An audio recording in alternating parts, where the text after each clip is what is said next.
those who may not know me, my name is Takesha Saffold. I am a client. I've probably been on the bus with some of you. I also serve as president for the National Federation of the Blind of Palm Beach the last 5 years. I'm the consumer advocate for Saffold's Consultant Service, LLC, and I also serve on the local coordinating board for Transportation Disadvantage. So I'm very involved with transportation, and I love advocating for our service.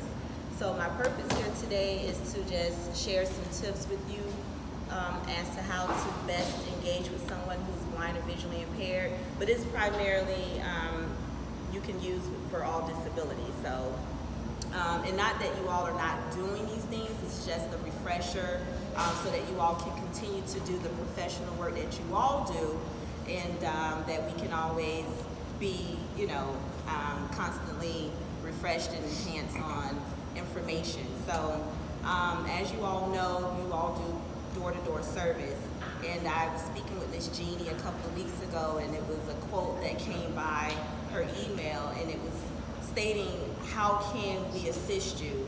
And I think that's really the overall goal that you all should have when engaging with the clients, is how can you assist them? I also want to emphasize that individuals with disabilities is not people with disabilities, because everyone wants to be treated differently. So when you do ask, how can I assist you, is directly to that specific client as to how they want to be assisted. Just because Sue might want to be assisted one way doesn't mean that Mary would like to be assisted the same way.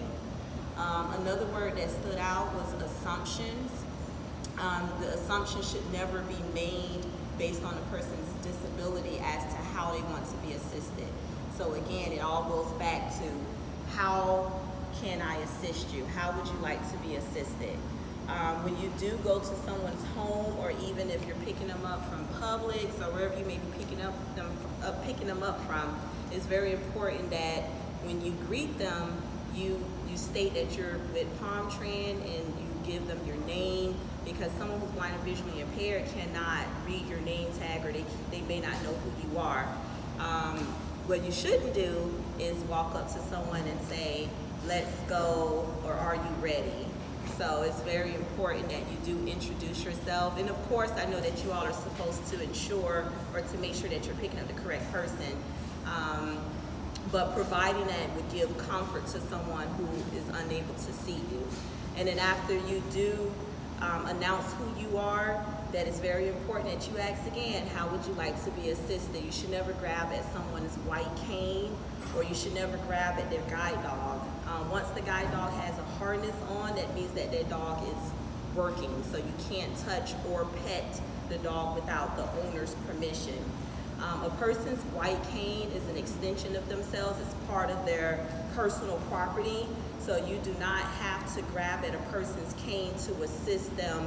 All you have to do is just give verbal directions as to walking to the left or to the right, to go upstairs, whatever the verbal commands are, that's all you have to do. And if they want to grab your arm or your shoulder, that's their preference. You should not grab at someone to guide or to assist them unless that's how they want to be assisted. Again, it's always important that you ask, how can I assist you?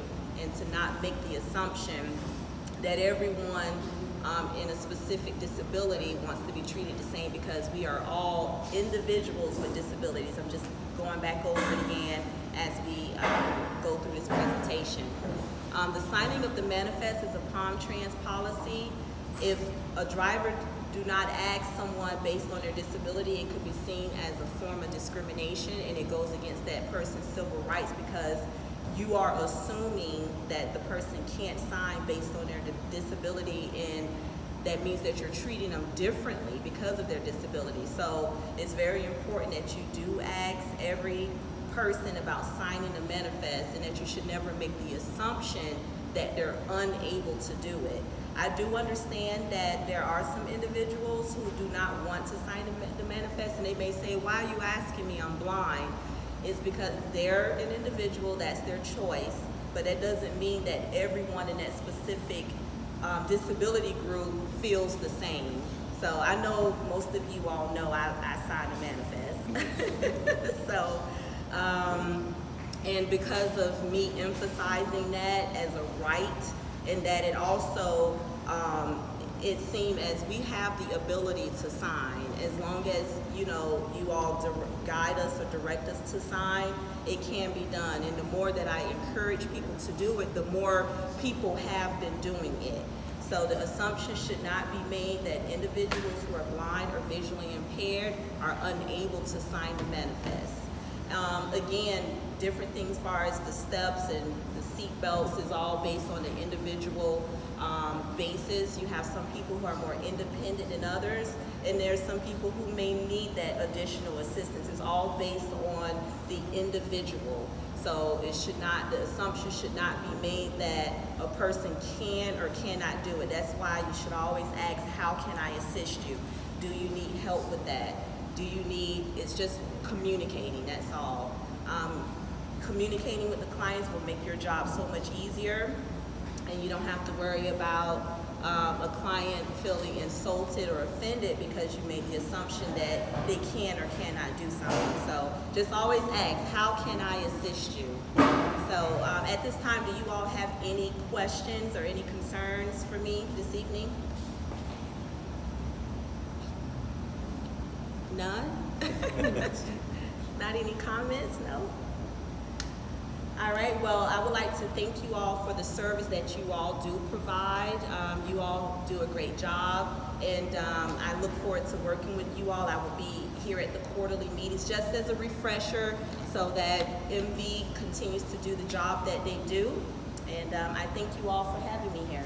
Thank you. All right, thank you.